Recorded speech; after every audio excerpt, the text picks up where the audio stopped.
Hi friends, मैं हूं सुमन। आज मैं आपके लिए लेकर आई हूं बहुत ही हेल्दी नाश्ता। इस नाश्ते को बनाने के लिए हमें कोई फैंसी इंग्रेडिएंट्स नहीं चाहिए, कोई झंझट नहीं है, कोई घंटों की मेहनत नहीं है। बिल्कुल सिंपल तरीका है इसको बनाने का। आपको इसका बैटर बनाने के लिए सिर्फ 2 मिनट लगेगी और इसका नाश्ता बनाने के लिए सिर्फ 6 सेकेंड।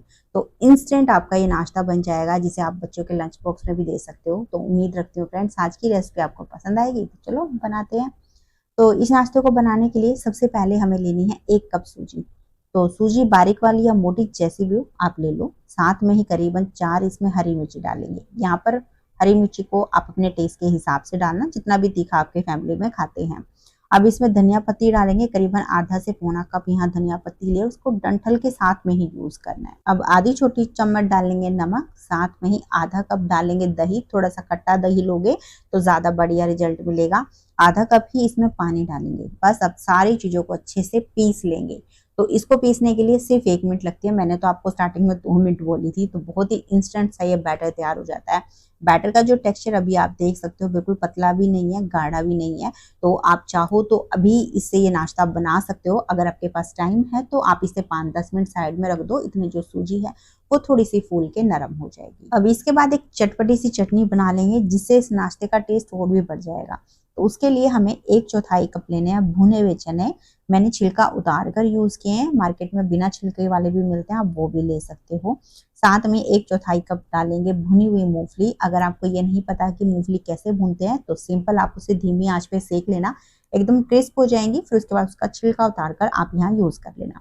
3 हरी मिर्ची लेंगे। यहाँ पर हरी मिर्ची को आप अपने परिवार के टेस्ट के हिसाब से डाल लेना, जैसे भी परिवार में तीखा खाते हैं। साथ में ही 2 लहसुन की कलियां डालेंगे। मेरे पास थोड़ी बड़े साइज की थी। अगर आपके पास छोटे साइज की हो तो आप 5 से 6 लहसुन की कलियां ले लेना।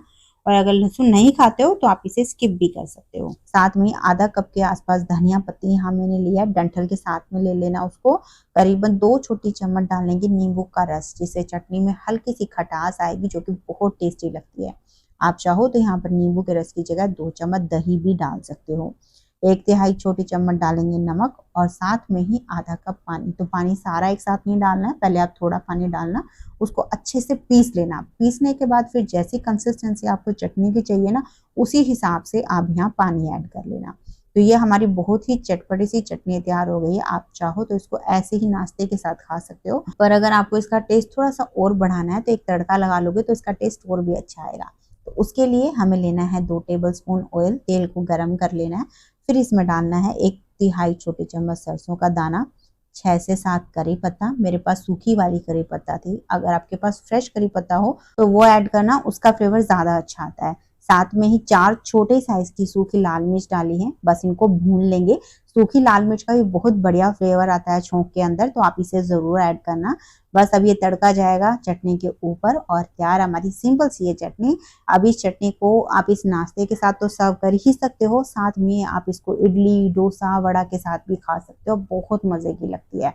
तो चलो चटनी बन गई है। इधर बैटर जो हमने रखा था, करीबन मैंने 5 से 6 मिनट ही रखा है और आप देख रहे हो पहले से थोड़ा सा भी ये गाढ़ा हो गया है। तो इसी टेक्सचर का हमें ये बैटर रखना है, बिल्कुल पतला भी नहीं, ज्यादा गाढ़ा भी नहीं, यानी मीडियम कंसिस्टेंसी का बैटर। अब इस बैटर के अंदर हम करीबन आधा कप डालेंगे बारीक चॉप करके प्याज। तो मैंने तो सिर्फ प्याज ही यूज किया है। आप चाहो तो यहाँ पर गाजर और शिमला मिर्च भी डाल सकते हो। उनको डालते समय बस आपने ध्यान रखना है कि उनको आपने कद्दूकस करके यूज करना है, जिससे उनका साइज थोड़ा छोटा हो जाएगा और पकने में ज्यादा टाइम नहीं लगेगा। अब लास्ट में इसमें हम 1 सैशे इनो का डाल देंगे। इनो डालने से जो नाश्ता वो बहुत ज्यादा सॉफ्ट बनता है, बहुत स्पॉन्जी बनकर तैयार होता है। फिर भी अगर आपको इनो नहीं यूज करना है तो आप यहाँ बेकिंग सोडा भी डाल सकते हो। बस इनो को भी आपने बिल्कुल हल्के हाथों से एक ही डायरेक्शन में चलाते हुए मिक्स कर लेना है। यहाँ पर इसको उल्टा पुल्टा मिक्स मत करना और ना ही ओवर मिक्सिंग करना। जब आपको लगे कि इनो बढ़िया से बैटर के अंदर मिक्स हो गया है, उसी स्टेज पे आपने इसकी जो मिक्सिंग है वो रोक देनी है। तो आप यहाँ देख ही रहे हो कि जैसे ही इनो इसमें एक्टिवेट हुआ, बैटर अपने साइज से फूल के डबल हो गया है। तो बस अब इससे ज्यादा इसको मिक्स नहीं करना है। अब इससे हमें नाश्ता बनाना है, तो उसके लिए हमें लेना है इस तरीके का तड़का पैन। तो आज हम तड़का पैन में ये नाश्ता बनाएंगे। अगर आपके पास तड़का पैन नहीं है तो कोई छोटी कढ़ाई या फिर छोटे पैन में भी आप इसको बना सकते हो। अब इस पैन के अंदर थोड़ा सा ऑयल डालेंगे, करीबन आधी छोटी चम्मच के आसपास, और थोड़ी सी सरसों का दाना। अब इसको चटकने के बाद एक कड़छी बैटर लेंगे और इसमें डाल देंगे। बस बहुत ज्यादा बैटर नहीं डालना है, ज्यादा डालोगे तो अंदर से कच्चा रह जाएगा, अच्छे से सीख नहीं पाएगा। तो बस ढक्कन लगाना है और इसको बिल्कुल धीमी आंच पे 3 सेकंड के लिए सेक लेना है। यहाँ पर इस नाश्ते को आपने बर्नर के सबसे छोटे वाले चूल्हे पे बनाना है। बड़े चूल्हे पे बनाओगे तो एकदम से वो बाहर से पक जाएगा पर अंदर से वो बिल्कुल कच्चा रह जाएगा। तो करीबन 3 सेकंड सेकने के बाद आप देख सकते हो उसके किनारे ब्राउन हो गए हैं, ऊपर से भी ये ड्राई हो गया है। तो बस इसको चम्मच से या स्पैचुला से पलट देंगे। पलटने के बाद हल्का सा ऑयल और डाल देंगे, वैसे ये ऑप्शनल है, आप चाहो तो स्किप भी कर सकते हो। बस दोबारा से इसको ढकेंगे और फिर से 3 सेकंड के लिए बिल्कुल धीमी आंच पे इसको छोड़ देंगे।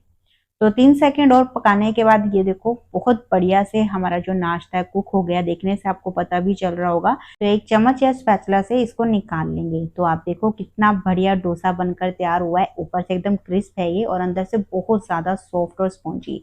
तो इसी तरीके से बाकी का जो बैटर है उसके भी डोसा बना लेंगे। यहाँ पर इसको बनाते समय आपने ध्यान इतना ही रखना है कि थोड़ा थोड़ा ऑयल आप लगाते रहना ताकि बैटर अंदर चिपके नहीं, साथ में ही आंच बिल्कुल धीमी रखनी है और बर्नर का सबसे छोटा चूल्हा आपने यूज करना है, तो ही आपकी जो डोसे हैं वो बढ़िया बनेंगे। तो ये देखो दूसरा जो डोसा ये भी बहुत अच्छे से सीख गया है, तो इसे भी निकाल लेंगे। तो बिल्कुल आसान है इस नाश्ते को बनाना, आपने देख ही भी लिया। और इस चटनी के साथ में ये नाश्ता और भी ज्यादा टेस्टी लगता है। फिर भी अगर ये चटनी आपको नहीं बनानी है तो कोई भी अपनी मनपसंद चटनी के साथ आप इसको सर्व कर सकते हो। यहाँ पर इस नाश्ते को एक बार मैं आपको तोड़ के दिखा रही हूँ, आप देख सकते हो कितना ज्यादा सॉफ्ट और स्पॉन्जी ये नाश्ता बना है। बहुत ही बढ़िया नाश्ता बनता है फ्रेंड्स, एक बार आप इसको जरूर बनाना और बनाने के बाद अपना फीडबैक मेरे साथ शेयर करना बिल्कुल मत भूलना। तो उम्मीद रखती हूँ आज की रेसिपी आपको पसंद आई है। अगर थोड़ी सी भी पसंद आई तो प्लीज लाइक का बटन दबाना, साथ में कमेंट में भी बता देना। आपके लाइक और कमेंट से मुझे बहुत मोटिवेशन मिलता है। और अगर आपको ऐसी ही इजी रेसिपी पसंद है जो आप आसानी से घर पे बना सको तो प्लीज चैनल को सब्सक्राइब भी कर लेना। तो चलिए फिर मिलते हैं आपसे एक नई रेसिपी के साथ में।